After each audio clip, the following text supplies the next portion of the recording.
Hello दोस्तों, नमस्कार। स्वागत है आपका आरजी स्टडी में।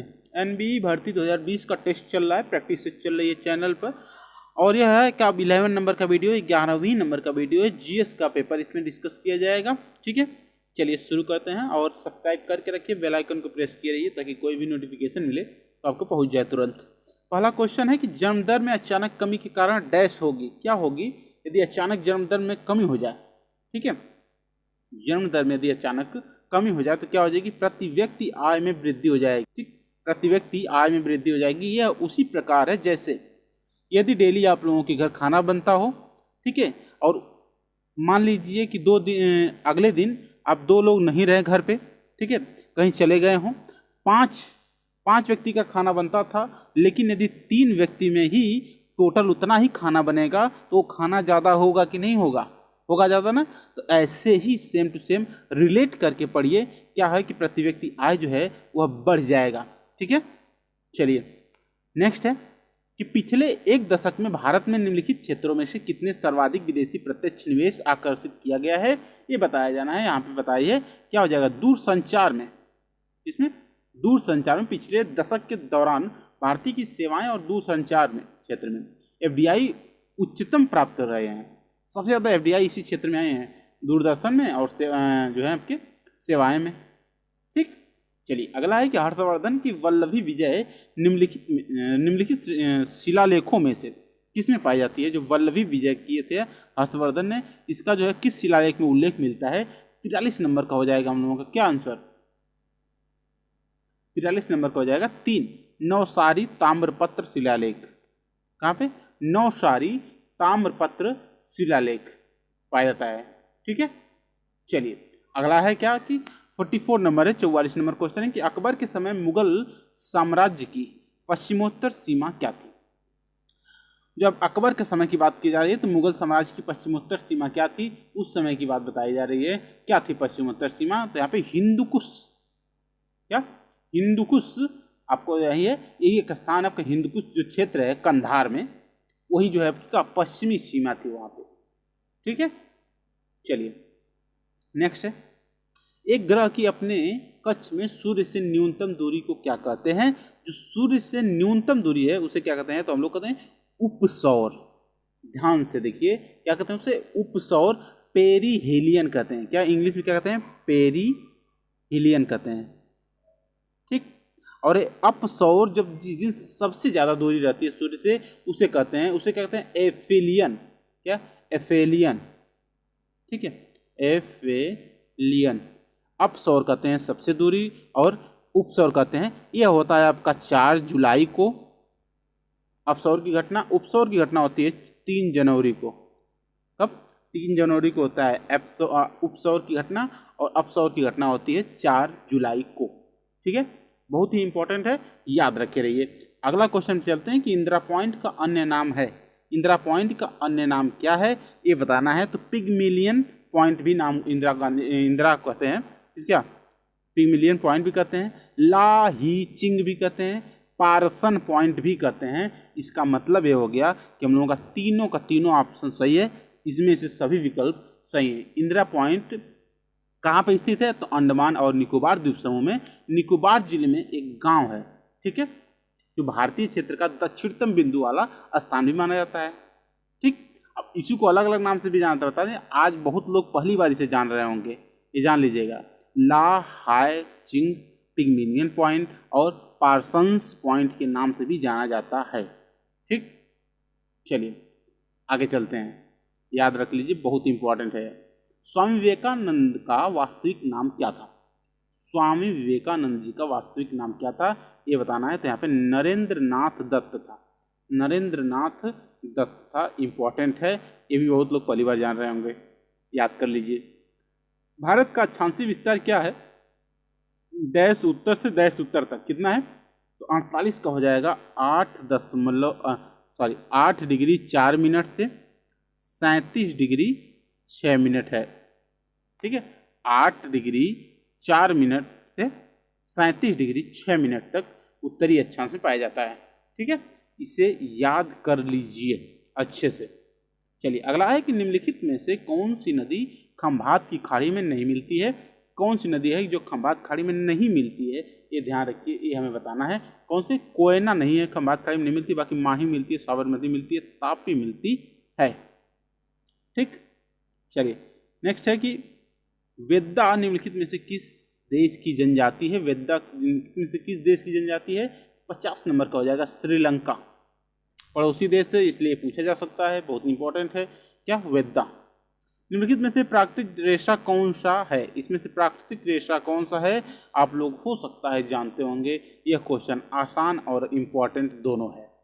रेशम एक प्राकृतिक प्रोटीन से रेशा इसे मान्यता है, ये भी जान लीजिए, प्राकृतिक प्रोटीन रेशा यह है। ठीक है, चलिए अगला है, निम्नलिखित में से कौन सा से कथन सही है?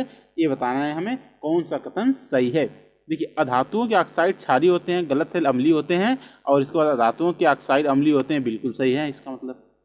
ठीक, चलिए अगला चलते हैं कि इस भारत में निम्नलिखित में से कौन सा निकाय संवैधानिक रूप में है? इसमें से भारत में कौन सा निकाय जो है संवैधानिक रूप में है, ये बताना है। तो 53 नंबर का आंसर क्या हो जाएगा? वित्त आयोग जो है आपका क्या है? वित्त आयोग जो है क्या है? एक संवैधानिक निकाय है। ठीक, संवैधानिक निकाय है। नेक्स्ट है 54 नंबर है कि भारतीय संविधान के किस भाग में नगर पालिकाओं के बारे में बताया गया है? तो भारतीय संविधान के किस भाग में नगर पालिकाओं के बारे में बताया गया है? आपका हो जाएगा यहाँ पे 9A, भाग 9A में बताया गया है। ठीक है, नगर पालिकाओं के लिए। नेक्स्ट है कि जैव उत्प्रेरक का उपयोग जटिल पदार्थों को सरल पदार्थों में खंडित करने के लिए करते हैं।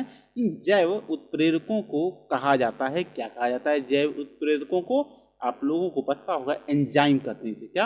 एंजाइम। ठीक है, एंजाइम। नेक्स्ट है पोषण प्रक्रम का पहला चरण ग्लूकोज का 1,3 कार्बन वाले अणु डैश में खंडन है। क्या है? पोषण प्रक्रम का पहला चरण ग्लूकोज का 1,3 कार्बन वाले अणु में खंडन है। किसका 3 आपका कार्बन में खंडन वाले अणु है, ये बताना है। 56 नंबर का पायरुवेट। क्या? पायरुवेट। ठीक है, चलिए नेक्स्ट, सौभाग्य योजना निम्नलिखित में से क्या प्रदान करने के लिए शुरू की गई थी? सौभाग्य योजना किसके लिए शुरू की गई थी, क्या प्रदान करने के लिए? तो आपका हो जाएगा 57 नंबर का आंसर, विद्युत कनेक्शन के लिए सौभाग्य योजना चलाई गई थी। ये इम्पोर्टेंट, ये याद रखिएगा, क्योंकि ये पूछा जा सकता है कि किससे संबंधित सौभाग्य योजना से, तो विद्युत कनेक्शन से। नेक्स्ट है कि निम्नलिखित में से कौन सा विश्व स्वास्थ्य संगठन WHO, वर्ल्ड हेल्थ ऑर्गेनाइजेशन द्वारा पूर्व अर्हता प्राप्त भारत की ओर से देश में ही विकसित प्रथम टीका है? तो कौन सा है प्रथम टीका? तो यहाँ पर जाएगा रोटावैक। क्या? रोटावैक। ठीक है, रोटावैक। नेक्स्ट है, याद रखे रहिए, नेक्स्ट है कि किस भारतीय शासक का राज्य विस्तार भारत से बाहर है, बाहर था? किस भारतीय शासक का राज्य विस्तार भारत से बाहर तक था, ये बताना हमें। तो हो जाएगा 59 नंबर का, ऑप्शन 3 है, चंद्रगुप्त मौर्य और कनिष्क दोनों। ठीक, ठीक है, दोनों का जो है भारत के बाहर तक था इन लोगों का विस्तार। आगे देखें, यदि 59 से अगर 60 पे चले आए तो बिंबिसार निम्नलिखित राजवंशों में से किसके संस्थापक थे? जो बिंबिसार था, किस वंश का संस्थापक था? यहाँ पर हर्यक वंश का संस्थापक कौन था? बिंबिसार था। कब किए थे? 6वीं शताब्दी में लगभग किए थे, 6वीं शताब्दी ईसा पूर्व में। नेक्स्ट है कि समांतर श्रेणी में जुड़े हुए 20 ओम तथा 30 ओम वाले दो प्रतिरोधकों का प्रभावी प्रतिरोधक ओम में कितना है, ये बताना है। ओम में ही कितना होगा, या श्रेणी क्रम में जुड़े हुए हैं, तो जानते हैं कि श्रेणी क्रम में जुड़े होने से रेजिस्टेंस आप लोगों का कैसे निकाला जाता है? तो 1/RT, मतलब R total is equal to होता है 1/R1 प्लस 1/R2। आप जानते हैं कि R1 का वैल्यू 20 रखेंगे और R2 की वैल्यू कितना रखेंगे? 30 रखेंगे। यदि हम इसका वैल्यू रख दें इन दोनों का, तो R1 का वैल्यू यदि हम 20 रख दे रहे हैं और R2 का वैल्यू हो जाएगा आपका 30, इन दोनों का एलसीएम कितना हो जाएगा? 60 होगा। यहाँ पे हो जाएगा तो कितना हो जाएगा ऊपर? 50, यहाँ पे हो जाएगा आपका हो जाएगा 3/5/60। अब इसको जब काटेंगे तो हो जाएगा 1/12। अब ये बताइए कि 1/RT इज इक्वल टू 1/12 आ गया, तो RT is equal to R total बराबर क्या हो जाएगा, 12 ऊपर चला जाएगा तो 12 ओम। कितना, 12 ओम। ठीक है, आंसर हमारा। समांतर श्रेणी में जुड़े हुए हैं, ये जान लीजिएगा, इंपॉर्टेंट है, बहुत बार पूछा जा चुका है। अगर आप फार्मूला जानते हैं, जनरली यही है कि समांतर श्रेणी में जुड़ेंगे तो 1/RT इज इक्वल टू हो जाएगा 1/R1 is equal to 1/R2 dash dash, और यदि श्रेणी क्रम में जुड़े रहेंगे तो डायरेक्ट ऐड कर देंगे, उसे आंसर आ जाएगा। ठीक है, चलिए 62 नंबर में यदि हम लोग कहें कि देखिए क्या कहा रहा है 62 नंबर, तो 1 किलोमीटर प्रति घंटा इज इक्वल टू, ये तो बच्चों वाला सवाल है, ये तो बिना देखे बिना कुछ कहे ही बता देना चाहिए, आराम से आप लोग कर सकते हैं। 5/18 से मल्टीप्लाई, 1 किलोमीटर प्रति घंटा इज इक्वल टू 5/18 मीटर प्रति सेकेंड होता है। ठीक है, हम नहीं पता है कैसे, तो देख लीजिए कैसे। 1 किलोमीटर में कितने 1000 मीटर होते हैं, इसके बाद 1 आवर में कितने सेकेंड होते हैं 3600। इसको काटेंगे, इसको काटेंगे 2 जीरो से, फिर 2 से काटेंगे 5, 2 से काटेंगे 18, 5/18 आ गया। ठीक, अगला चलते हैं। नेक्स्ट है, स्वयं को गर्म रखने के लिए पोलर बियर की त्वचा के नीचे डैश की परतें होती हैं। किसकी परतें होती हैं डैश के नीचे, इसके बाद हो जाएगा आपका वसा की परतें होती है। किसका, वसा की परतें होती हैं। नेक्स्ट है, भारत छोड़ो आंदोलन का दूसरा नाम क्या था। भारत छोड़ो आंदोलन का दूसरा नाम क्या था, अगस्त क्रांति थी, याद रखिए, अगस्त रेवोल्यूशन, अगस्त क्रांति थी। नेक्स्ट है, माइक्रोसॉफ्ट वर्ड में फॉन्ट शैली, आकार, फॉन्ट का रंग आदि डैश विकल्प होते हैं। क्या होते हैं, आदि डैश विकल्प होते हैं। किसका विकल्प होते हैं, तो कैरेक्टर फॉर्मेटिंग का विकल्प होते हैं। नेक्स्ट है कि 66 नंबर है कि घोड़ा गाड़ी की गति भौतिक शास्त्र के किस सिद्धांत पर उदाहरण है। किस सिद्धांत का उदाहरण है, तो न्यूटन का तीसरा नियम है। अब न्यूटन का तीसरा नियम क्या है, क्रिया प्रतिक्रिया, जिस गति से आप मारेंगे उसी गति से आपको भी चोट लगेगी। ये आपका है क्या, क्रिया प्रतिक्रिया का है। ठीक है, चलिए अगला क्या कर रहा है कि मछली में मौजूद राइबोफ्लेविन को किस रूप में जाना जाता है। राइबोफ्लेविन किस रूप में जाना जाता है, जनरली ये जान लीजिए कि यहाँ पे पूछा जा रहा है कि ये राइबोफ्लेविन किसका विटामिन का है, नाम है, मतलब रासायनिक नाम है। तो विटामिन B2 को राइबोफ्लेविन भी कहते हैं, अब याद रख लीजिए, इंपॉर्टेंट है ये वाला। ठीक है, महान भारतीय खिलाड़ी विजय अमृतराज जो है का संबंध निम्नलिखित में से किस खेल से है। तो यहाँ पे देखिए अमृतराज है, विजय अमृतराज किससे संबंधित है आपका, तो 68 का हो जाएगा लॉन टेनिस हो जाएगा। नेक्स्ट है, निम्नलिखित में से किस अर्थशास्त्री के सिद्धांत पर राजकोषीय नीति आधारित है। किस आपका जो अर्थशास्त्री पर राजकोषीय नीति आधारित है ये बताना है हमें, तो आपका हो जाएगा 69 नंबर का आंसर हो जाएगा जॉन मेनार्ड किन्स। ठीक, नेक्स्ट, विश्व का सबसे ऊंचा मोटर वाहन योग्य सड़क किस पर्वत दर्रे पर स्थित है। किस पर्वत दर्रे पर स्थित है, तो आपका हो जाएगा सी डुंगली ला। भारत चीन सीमा पर यह स्थित है, जान लीजिए हिमालय का एक प्रमुख दर्रा है। ठीक, चलिए नेक्स्ट है कि राष्ट्रीय खाद्य सुरक्षा विधेयक किस वर्ष में पारित किया गया। तो किस वर्ष में पारित किया गया राष्ट्रीय खाद्य सुरक्षा विधेयक, याद रखिए, अच्छा क्वेश्चन है, 2013 में। आजादी राष्ट्र इंडिका जो है भारतीय उपमहाद्वीप में किस सदाबहार वृक्ष का वानस्पतिक नाम है। यह नाम किसका है, आजादी राष्ट्र इंडिका। 72 नंबर का हो जाएगा, नीम का पेड़ का यह है क्या, नीम का पेड़ का यह नाम है, याद रखे रहिए। थेयम किस राज्य का लोक नृत्य है। थेयम जो है किस राज्य का लोक नृत्य है, यहाँ पर जाएगा 3 का केरल का। किसका, केरल का। 7वीं शताब्दी के प्रारंभ के साथ थानेश्वर और कन्नौज के सिंहासन पर कौन बैठा है। तो कौन बैठा है थानेश्वर के सिंहासन पर कौन बैठा है आपका, देखिए 7वीं का 74 नंबर क्या हो जाएगा, हर्षवर्धन। ठीक है, अगला है मेघालय पठार की सबसे ऊंची चोटी कौन सी है। बहुत जबरदस्त क्वेश्चन है, तो मेरा फेवरेट है क्योंकि मुझे खुद मिल चुका है इतनी बार। ठीक है, कितना कौन सा चोटी है आपका है 75 नंबर का, तो शिलांग चोटी। कौन है, शिलांग चोटी। नेक्स्ट है पृथ्वी के किस वायुमंडलीय परत में ओजोन परत पाई जाती है। तो पृथ्वी की किस वायुमंडलीय परत में ओजोन परत पाई जाती है, किसमें पाई जाती है।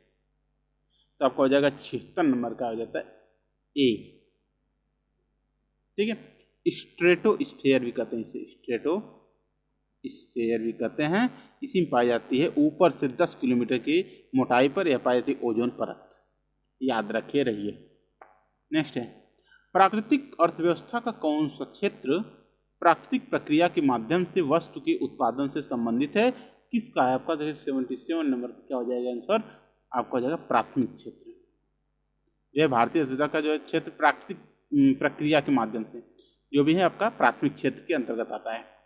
2011 की जनगणना रिपोर्ट के अनुसार निम्नलिखित में से किस राज्य में जनजातीय जनसंख्या नहीं है। यह बताना है कि किस राज्य में जनजातीय जनसंख्या है ही नहीं, तो हरियाणा में जो है जनजातीय जनसंख्या है ही नहीं, इंपॉर्टेंट है 2011 की जनगणना के अनुसार। नेक्स्ट है निम्नलिखित में से कौन दक्षिण भारत की सबसे लंबी नदी है। तो दक्षिण भारत की सबसे लंबी नदी की बात करें कौन है, गोदावरी। कौन है, गोदावरी। कितना लंबाई है, तो 1465 किलोमीटर। ठीक, चलिए नेक्स्ट 2022 में शीतकालीन ओलंपिक खेलों की मेजबानी कौन शहर करेगा। तो कौन शहर करेगा आपका हो जाएगा 2022 में शीतकालीन ओलंपिक खेलों का, तो शीतकालीन ओलंपिक खेलों का आयोजन करेगा बीजिंग। ठीक है, अभी प्रस्तावित है, अब देखिए क्या होता है। कोरोना तो टल गया तो उसी की वजह से अब देखिए अब अभी तो हाँ, तब तक तो बहुत आराम हो जाएगा, तब तक ठीक हो जाएगा, कोई दिक्कत नहीं होगी। अगला क्वेश्चन चलते हैं, क्या कर रहा है अगला क्वेश्चन। 81 नंबर है कि निम्नलिखित में से कौन सी फसल अपने पुष्पक्रम के संबंध में सुमेलित नहीं है। देखिए तो कौन सा इसमें है जो पुष्पक्रम के संबंध में सुमेलित नहीं है। कौन कौन सा पुष्पक्रम दिया, एक साइड दिया फल और एक साइड दे दिया आप लोगों का क्या, एक साइड दिया है फल और एक साइड दिया पुष्पक्रम दिया है। देखिए 81 नंबर का क्या हो जाएगा, 81 नंबर का यहाँ पर हो जाएगा सी। सही नहीं की बात किया, ध्यान दीजिएगा सी। गन्ना के पुष्पों को एरो कहते हैं और गेहूं की हो जाएगा स्पाइक हो जाएगा, धान का हो जाएगा पैनिकल, लेकिन ट्रिटिकेल का अम्बेल नहीं होता है। ठीक, उत्तर प्रदेश कृषि अनुसंधान परिषद स्थित है। उत्तर प्रदेश कृषि अनुसंधान परिषद कहाँ स्थित है, लखनऊ में स्थित है। आगे कहें तो विश्व में हरित क्रांति के जनक किसे माना जाता है। तो विश्व में हरित क्रांति के जनक माना जाता है किसे, नॉर्मन ई बोरलॉग। ठीक है, चलिए वर्ष भर बोई जाने वाली फसल है, वर्ष भर बोई जाने वाली फसल कौन सी है, तो मक्का है वर्ष भर बोई जाने वाली फसल। करनाल बंट एक बीमारी है, करनाल बंट बीमारी है, किसकी बीमारी है, किस फसल की, तो गेहूं की फसल है करनाल बंट। ठीक है, नेक्स्ट पीताम्बरी एक प्रजाति है, पीताम्बरी किसकी प्रजाति है, तो 86 नंबर का हो जाएगा सरसों की एक प्रजाति है पीताम्बरी। नेक्स्ट है कि निम्नलिखित में से कौन सा एक कौन सा एक पादप हार्मोन है, कौन सा इसमें से है, 87 का हो जाएगा साइटोकाइनिन।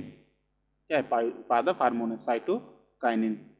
नेक्स्ट भारत की निम्नलिखित मृदाओं में से कौन सी बेसाल्ट लावा के अपक्षय के कारण निर्मित हुई है। बेसाल्ट लावा के अपक्षय के कारण कौन सी निर्मित हुई है, यहाँ पर जाएगा 88 का हो जाएगा बी, रेगुर मृदा। कौन, रेगुर मृदा। राष्ट्रीय जैविक खेती केंद्र NCOF स्थित है, कहाँ स्थित है, राष्ट्रीय जैविक खेती केंद्र NCOF स्थित है, कहाँ पे, गाजियाबाद में। निम्नलिखित में से विश्व में सब्जियों का सर्वाधिक उत्पादन करने वाला देश कौन सा है, तो सर्वाधिक उत्पादन करने वाला देश चीन है। कौन, चीन है, जी हाँ अच्छे से सुन लीजिए, चीन है। बहुत इंपॉर्टेंट क्वेश्चन। और मिनरल्स से क्वेश्चन आएंगे, मिनरल्स का मैं बाद में डेटा दे दूंगा। मिनरल्स और आप लोगों का जो करंट अफेयर है ये बचा रहेगा, लास्ट में मैं दे दूंगा, आप लोग निश्चिंत रहिए इसके लिए। ठीक है, चलिए तैयारी करते रहिए। अच्छा लगा लाइक कर दीजिए, शेयर कर दिया करिए वीडियो को, और नए हैं सब्सक्राइब कर लीजिए। धन्यवाद।